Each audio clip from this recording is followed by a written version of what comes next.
हाँ, तो आज हमारी कक्षा 10, 11, 12 BA जिसमें भी फोटोसिंथेसिस चैप्टर हो, उस सभी के लिए ये क्लास है, जिसमें हम प्लांट न्यूट्रिशन या फोटोसिंथेसिस पढ़ाएंगे।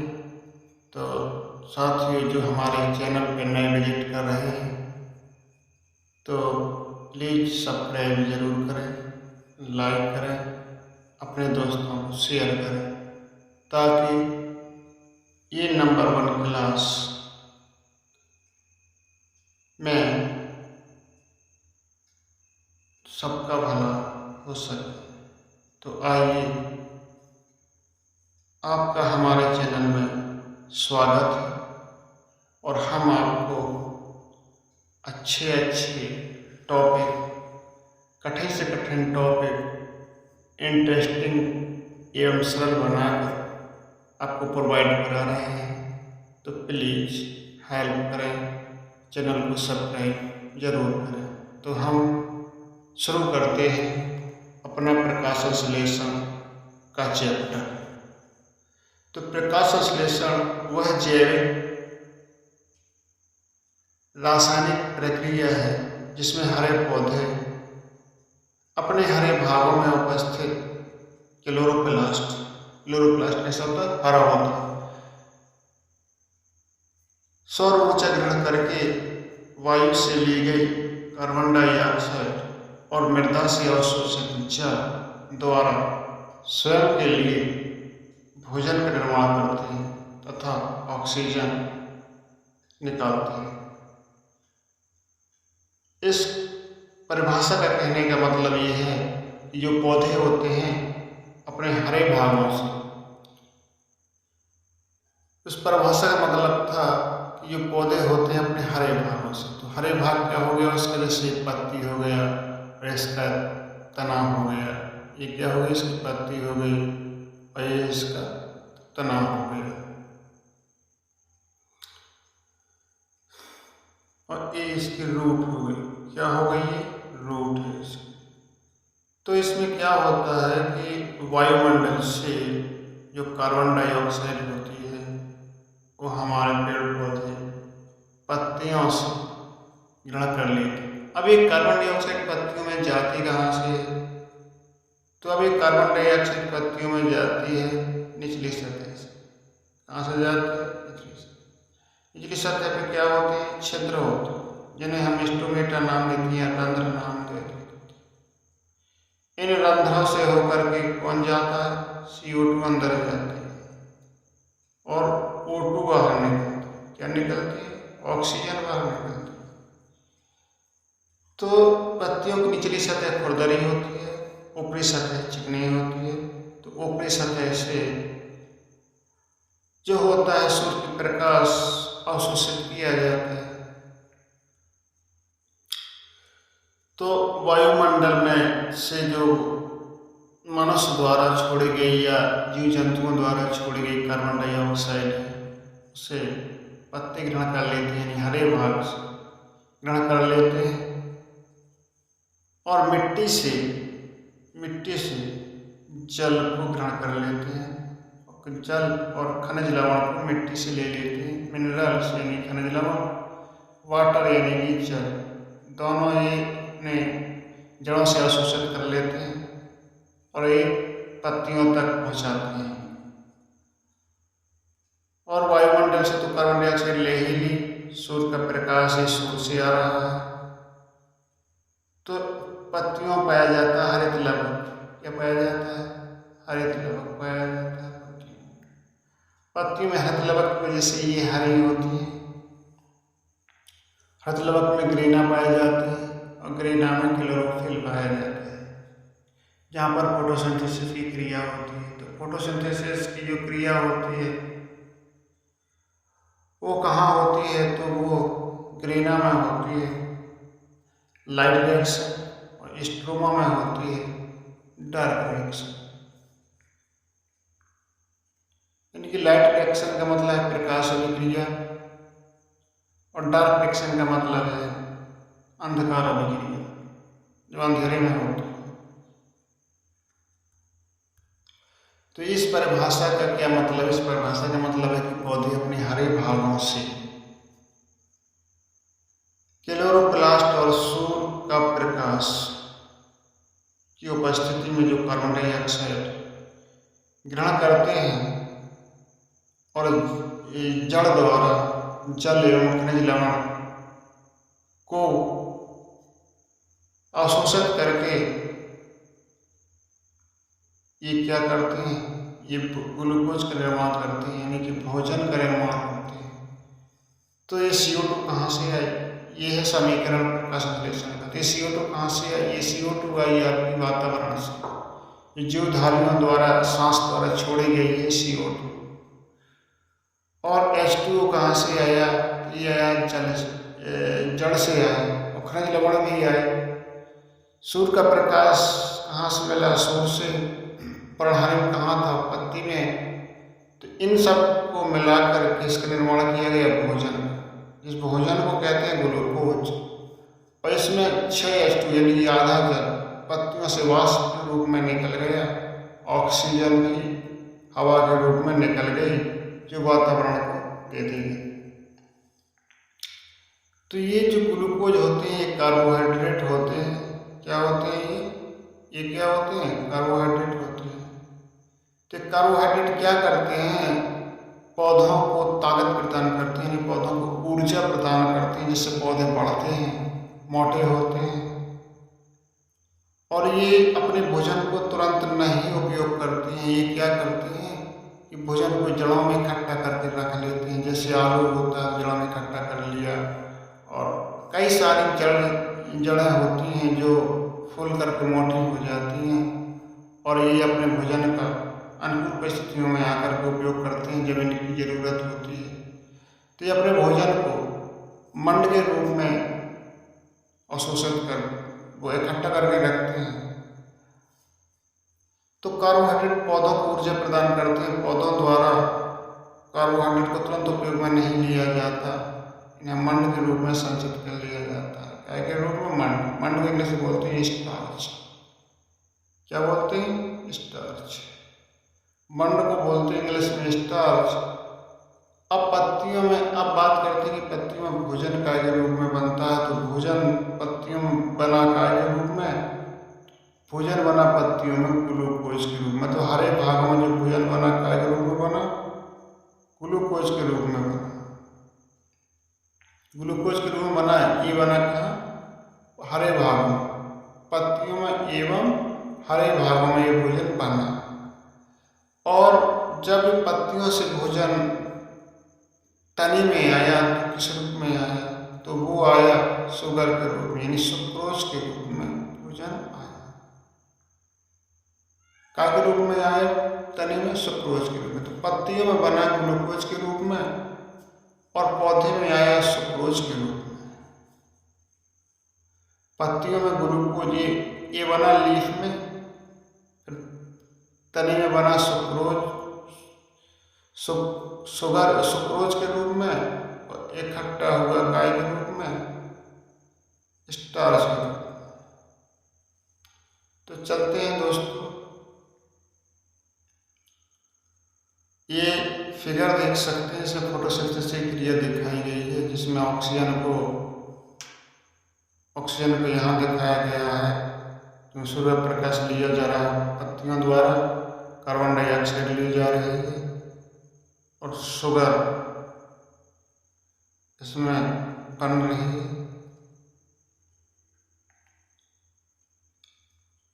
और H2O यहाँ से लिया जा रहा है, मिनरल्स यहाँ से लिए जा रहे हैं। तो यहाँ जो जैसे आलू होता है, तो आलू जैसे पत्ते हैं, तो यहाँ स्टार्च के रूप में इकट्ठा हो जाता है। पत्तियों में काय के रूप में भोजन होता है?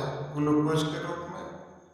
ग्लूकोज क्या है? कार्बोहाइड्रेट का एक कार्बोहाइड्रेट की क्या है? एक इकाई है। ग्लूकोज क्या है? इकाई है। ग्लूकोज के जब दो अणु मिलकर बनते हैं, 2-3 अणु मिलकर बनते हैं, तो सुक्रोज बनाते हैं। तो सुक्रोज के रूप में ये बहता होगा, यानी शक्कर के रूप में बहता हुआ आएगा, यहाँ स्टार्च के रूप में इकट्ठा हो जाएगा। स्टार्च क्या है? ग्लूकोज का ही एक बड़ा रूप है जिसमें बहुत सारे ग्लूकोज के अणु मिलकर के इकट्ठा होते हैं। तो ये यहाँ इकट्ठा हो जाते हैं। आलू है, गाजर है, ये तो मोटी जड़ें होती हैं, सब स्टार्च के रूप में भोजन इकट्ठा रहता है। तो प्रकाश जैसे भी पत्ती पर पड़ता है, जैसे प्रकाश पत्ती पर पड़ता है, इसका हरित लवक एक्टिव हो जाता है। हरित लवक एक्टिव हो जाता है। हरित लवक के कारण तो पत्ती हरी होती है। ये पत्ती का चपटा भाग, कैसा भाग है?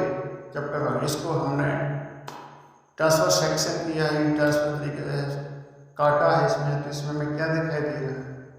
ये ऊपरी परत होती है हरी हरी, ये क्यूटिकल होती है जो कड़ी होती है, यानी ये अधिक ऊपरी परत।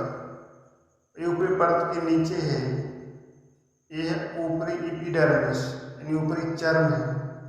ये है मेसोफिल कोशिका, ये एम लिखा हुआ है इधर।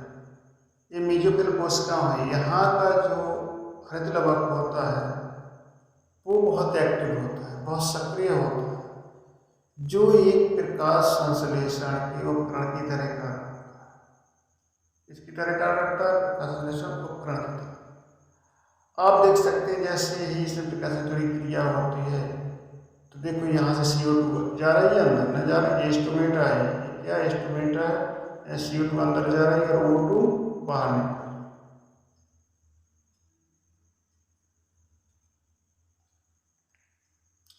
तो इसकी ये जो सेल है, ये सुरक्षा सेल है, ये स्टोमेटा है, आपका क्षेत्र स्टोमेटा है। यहाँ से ऑक्सीजन निकल रही है, यहाँ से कार्बन डाइऑक्साइड अंदर जा रहा है। तो ये पत्ती की निचली सतह से ये गैसों का आदान प्रदान होता है निरंतर के भाग से। तो ये पत्तियों की निचली सतह है लोअर एपिडर्मिस, ये ऊपरी सतह है अपर एपिडर्मिस। ये मेसोफिल कोशिकाएं, ये स्पंजी मेसोफिल कोशिका, स्पंजी मेसोफिल कोशिकाएं। ये सनलाइट यानी सूर्य का प्रकाश।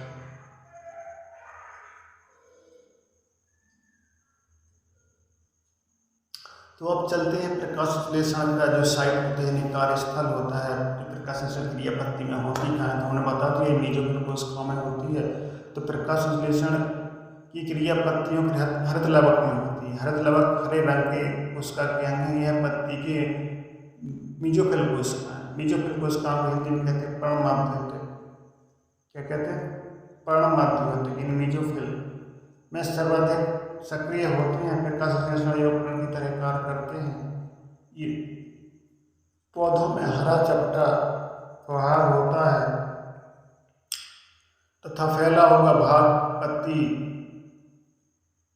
पत्ती क्या होती है कि यह शाखा अथवा तने की पर्व संधि से निकलती है। अब पर्व संधि क्या होती है? पर्व संधि होती है, तना ये है, यहाँ से कोई बड निकली, यानी कोई इसे कहते हैं पीका, इसे कहते हैं कि कोई शाखा निकलती है, तो इसे हम क्या कहते हैं? पर्व संधि कहते हैं। ये पौधा की डाल है, यहाँ से भी एक शाखा निकलती है, जिसे हम पर्व बोलते हैं। पर्व बोलते हैं। बांस का पौधा देखा होगा तो गांठ से उसके पीका निकलता है। जैसे गन्ने का देखा होगा, उसमें भी एक बड निकलती है, पीका निकलता है। तो इसी को हम कक्ष बोलते हैं। तो कक्ष से बड का मतलब कलिका निकलती, से हम एक्सिलरी बड बोलते हैं। पत्तियों में प्रकाश संश्लेषण होता है तथा इनकी उत्पत्ति बाह्यजनित होती है, एक्सोजीनस होती है।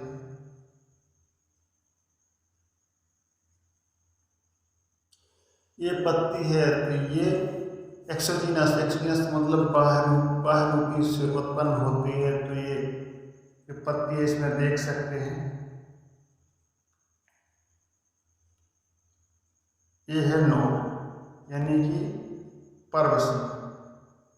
क्या है? पर्वसंधि। ये उसकी शाखा, यहाँ से पत्ती निकलती है, टीका निकलेगा। तो एक कक्षस्थ होता है।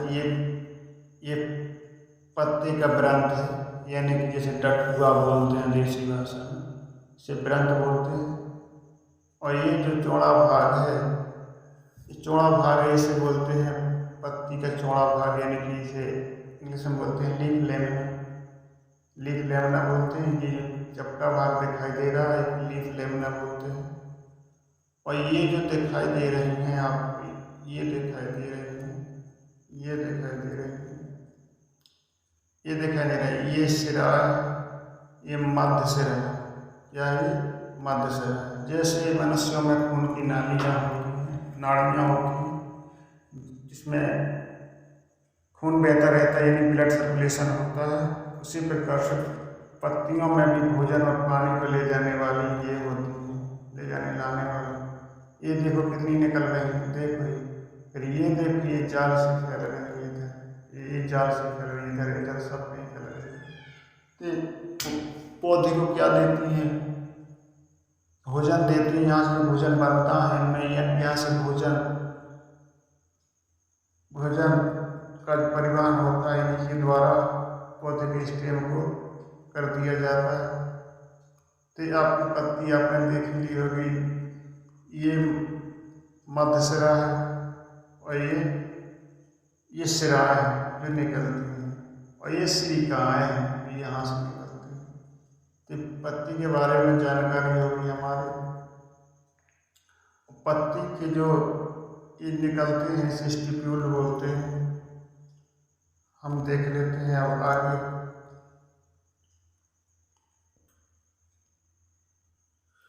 पत्ती की बाह्य संरचना हमने पत्ती को देखकर समझ ली। अब चलते हैं हम इसके थ्योरी भाग को। तो लीफ बेस, लीफ बेस तने से पर्णाधार पर लगी होती है।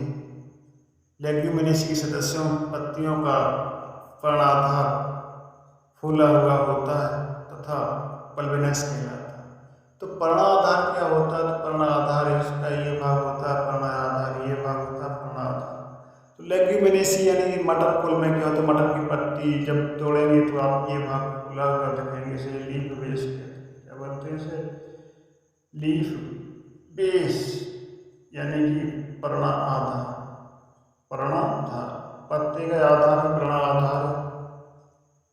तो अगली जब अब पर्णा लेमिना होती है, ये पत्ती का चौड़ा भाग होता है, यानी लेमिना क्या होती है? ये है, ये दिखाई दे रहा है पूरा चौड़ा भाग, तो ये लेमिना बोलते हैं इसे। यह पत्ती का चौड़ा चपटा भाग है, इसके मध्य में मिडरिब होती है तथा जो भोजन बनाने का कार्य करती है। तो ये मिडरिब होती है, ये क्या होती है? मिडरिब भोजन बनाती है। क्या बनाती है? भोजन बनाती है। इसी को मिडरिब बोलते हैं, भोजन बनाती है। अब ये है वेन। वेन क्या करती है? ये जल आपूर्ति का कार्य करती है। काय की जल आपूर्ति का कार्य करती है, मतलब ये पौधे में क्या ले जाती हैं? तो ये जल ले जाती है पौधे। जल आपूर्ति के कार्य में ये जल पिलाती रहती हैं और ये भोजन बनाते रहते हैं। तो ऐसे ये अभी कहाँ ये हैं जो जल आपूर्ति के कार्य करती हैं, ये भोजन बनाती हैं। ये भोजन रोटियां बनाती हैं, ये पानी लाती हैं, समझ लो। अब है पर्णवृंत। पत्ते का डठुआ ही पर्णवृंत कहलाता है। बस अब हमारे जो प्रकाशलेषण की क्रियाविधि है, इसमें लाइट रिएक्शन और डार्क रिएक्शन, यानी कि प्रकाश में होने वाली अभिक्रिया और डार्क यानी कि अंधेरे में होने वाली अभिक्रिया और प्रकाश में होने वाली अभिक्रिया दोनों होती है।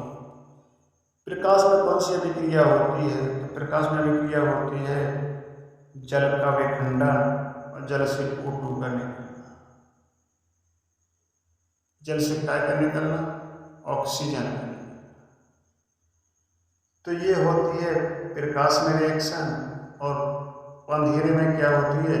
CO2 को तोड़ा जाता है, यानी कि काली मैया को अंधेरे में ही मारा काटा जाता है। तो CO2 यानी कार्बन डाइऑक्साइड को तोड़ दिया जाता है और रात को भोजन बना लिया जाता है।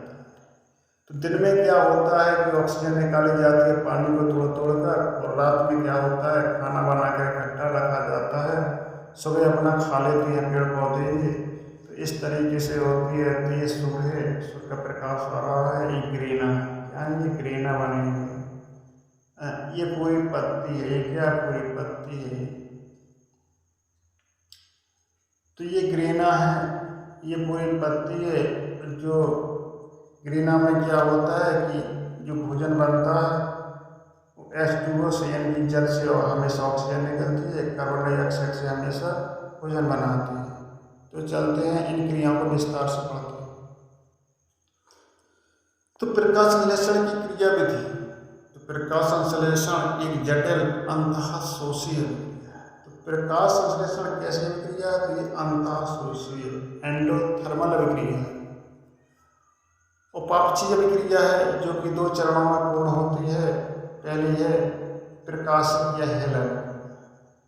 प्रकाशिक अभिक्रिया इसलिए कहते हैं क्योंकि ये प्रकाश में होती है।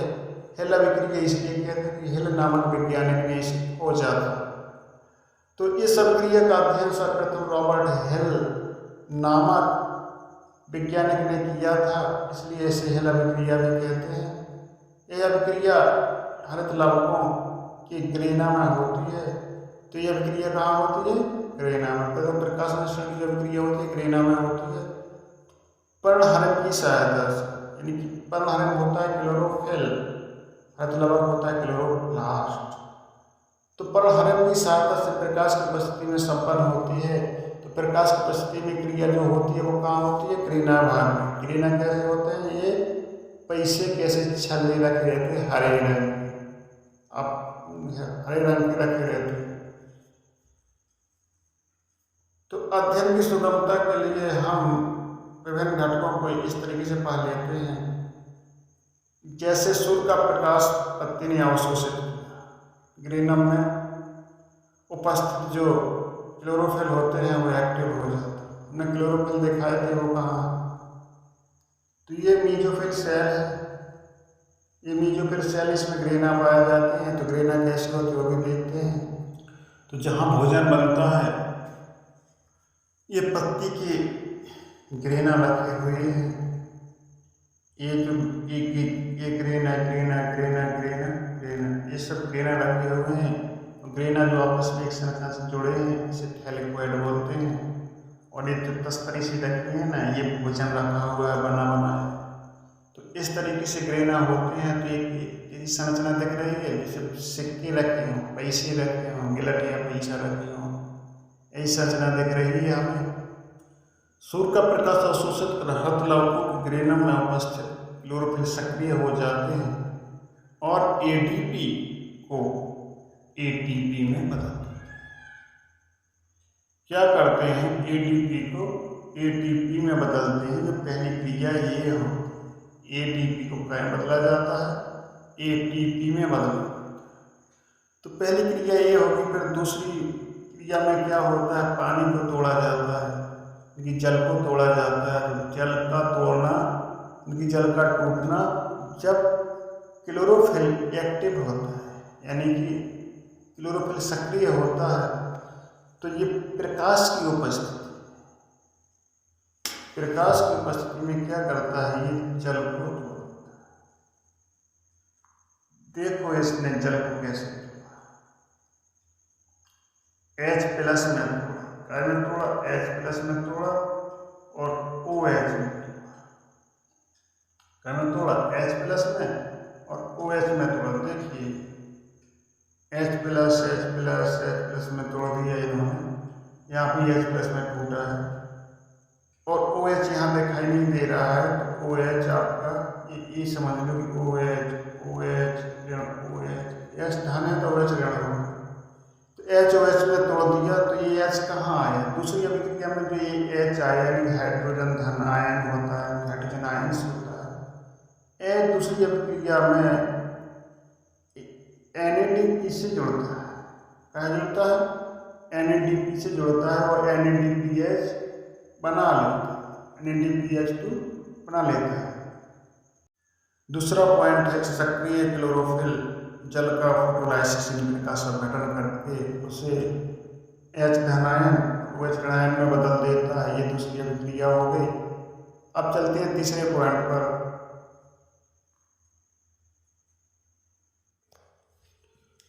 तीसरे पॉइंट में क्या होता है, तो सबसे पहले जल से जो मुक्त हुआ था H धनायन और OH ऋण, तो OH ऋणायन का उपयोग होता है, OH ऋणायन आपस में मिल जाते हैं, OH ऋणायन प्लस OH ऋणायन, तो इनसे क्या होता है, ऑक्सीजन निकल के बाहर चली जाती है और H2O बन जाता है, जल बन जाता है और ऑक्सीजन बाहर निकलती है। तीसरे पॉइंट में हमारी ऑक्सीजन बनती है और चौथे पॉइंट में जो अब H बचा था ना, क्या बचा था, H पॉजिटिव बचा था, तो H पॉजिटिव NADPH से जुड़ करके NADP से जुड़, कहाँ से जुड़ करके, NADP से जुड़ करके NADPH2 बना रहता है। इस प्रकार से जो लाइट रिएक्शन प्रकाश अभिक्रिया कंप्लीट होती है, तो हम चित्र में एक बार देख लेते हैं। इसमें जो ADP होती है फास्फेट से ATP बनाते हैं, तो प्रकाश की उपस्थिति में जो ADP का ATP बनता है, ये कहलाता है फोटोफॉस्फोराइलेशन, यानी कि ADP से ATP का ये है तो फोटोफॉस्फोराइलेशन।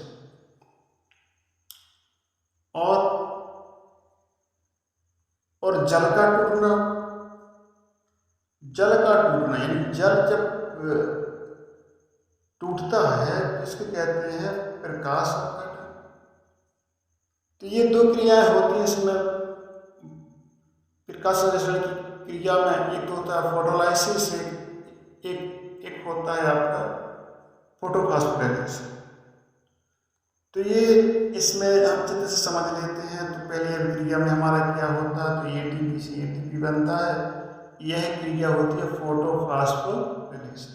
दूसरी अभिक्रिया में जल टूटता है, जल टूटा है, ये हो गया दूसरी अभिक्रिया यानी दूसरा पॉइंट है। तो इसमें जो जल टूटा है तो इसे कहते हैं फोटोलाइसिस यानी प्रकाश अपघटन। अब तीसरी अभिक्रिया में है कि OH से यही ऑक्सीजन बनी, तीसरी अभिक्रिया से बनी यहाँ ऑक्सीजन। तो तीसरी अभिक्रिया में से OH जुड़े थे, OH जुड़े थे, तो इन्हें O2 निकाल दिया और जल निकाल दिया था, यानी वाष्प निकाल दी थी। अब जो चौथा पॉइंट है उसमें NADPH बचा था उसका, तो उससे NADPH2 बना था। यह अभिक्रिया ऐसे क्रम से हमारी हो जाती है, प्रकाश संश्लेषण की लाइट रिएक्शन को कंप्लीट करती है। अब आते हैं हम क्रिया विधि 2, जो डार्क रिएक्शन होती है, इसे केल्विन साइकिल बोलते हैं। तो एक अप्रकाशिक अभिक्रिया है, एक केल्विन चक्र के नाम से जानते हैं। ये सब क्रिया का अध्ययन सर्वप्रथम ब्लैकमैन नामक वैज्ञानिक ने किया था, इसलिए इसे ब्लैकमैन अभिक्रिया कहते हैं। यह अभिक्रिया कहाँ होती है, तो हरित लवक के स्ट्रोमा में होती है। कहाँ होती है, स्ट्रोमा। प्रकाश रिएक्शन कहाँ होती थी, क्रेना। इन अभिक्रियाओं के लिए प्रकाश की आवश्यकता नहीं होती है, इसे C3 चक्र भी कहते हैं, क्योंकि इस चक्र में बनने वाला प्रथम स्थायी यौगिक फास्फोग्लिसरिक अम्ल है, जो 3 कार्बन वाला अणु है। तो इसे हम C3 चक्र भी कहते हैं। क्या बोलते हैं, C3 चक्र, अंधेरे की रिएक्शन। अब C3 चक्र को हम निम्न पॉइंट से समझ सकते हैं। सबसे पहले क्या होती है कि वातावरण से प्राप्त जो CO2 है,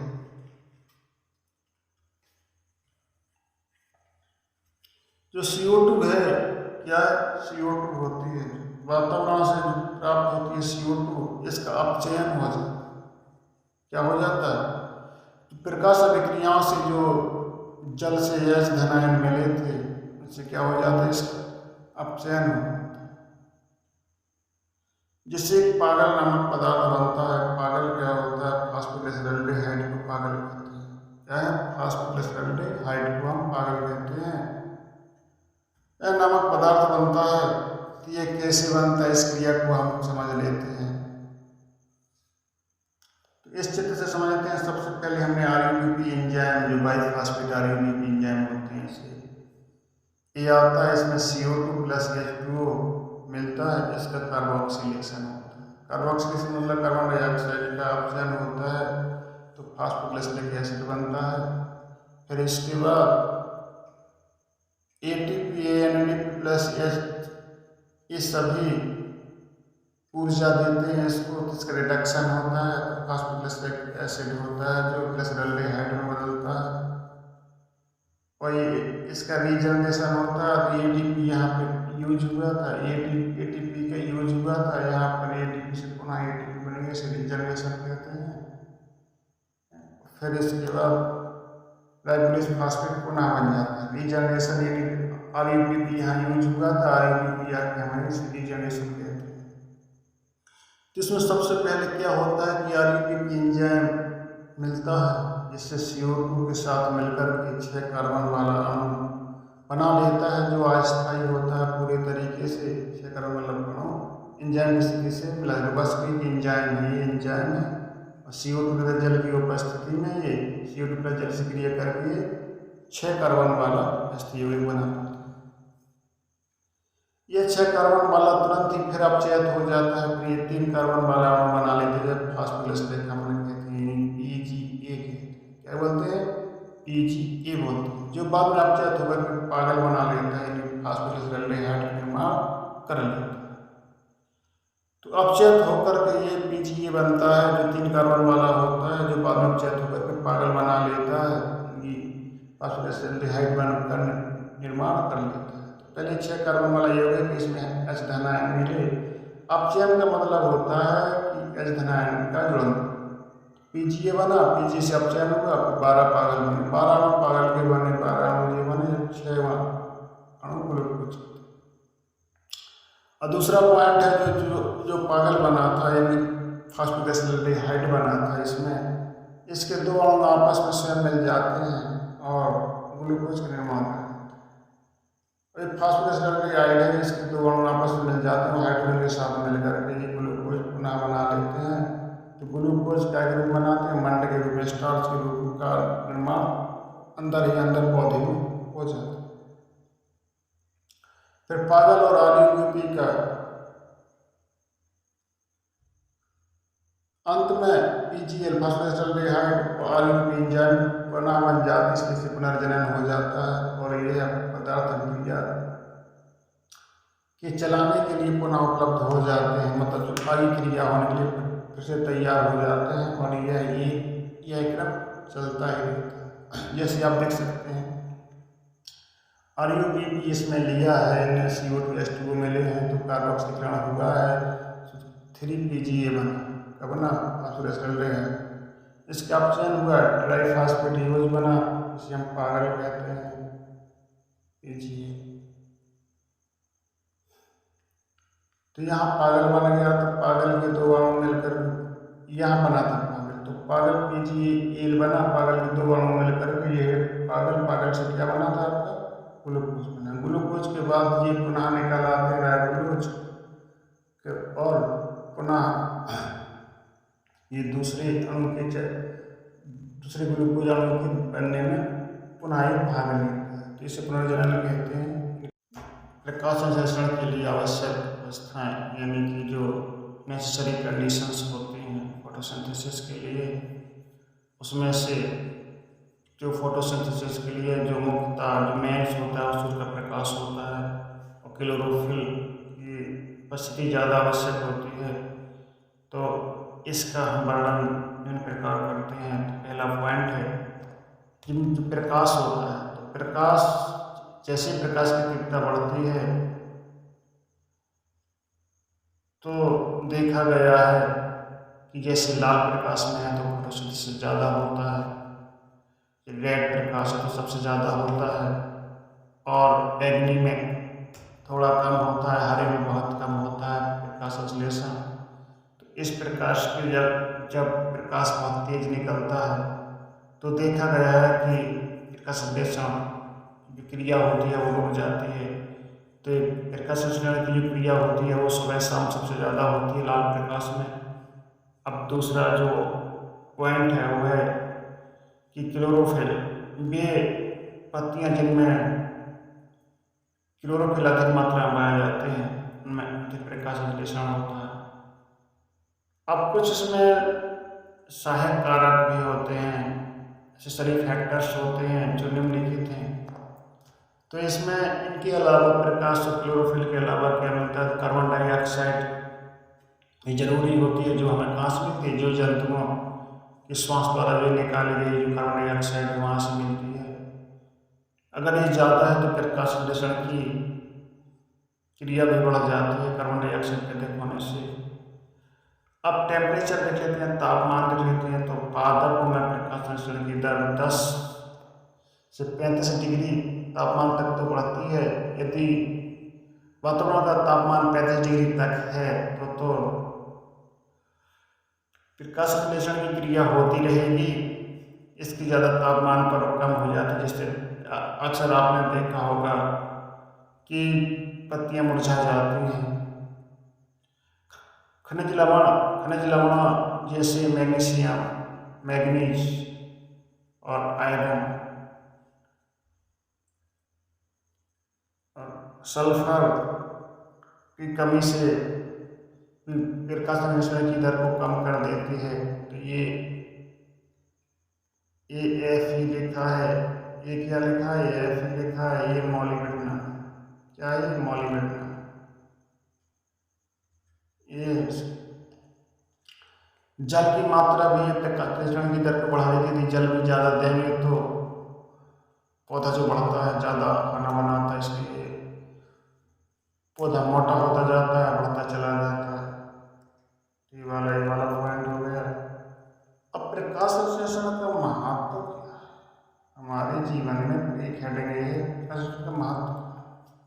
तो महत्व है कि हमें फोटोसिंथेसिस से यानी प्रकाश संश्लेषण से क्या क्या फायदे हैं। तो सीधी बात फायदा ये है कि भोज्य पदार्थों का उत्पादन होता है। संपूर्ण पृथ्वी पर समस्त जीवन जो क्रियाएं हैं वो सब पर निर्भर है, भोजन पर ही निर्भर है।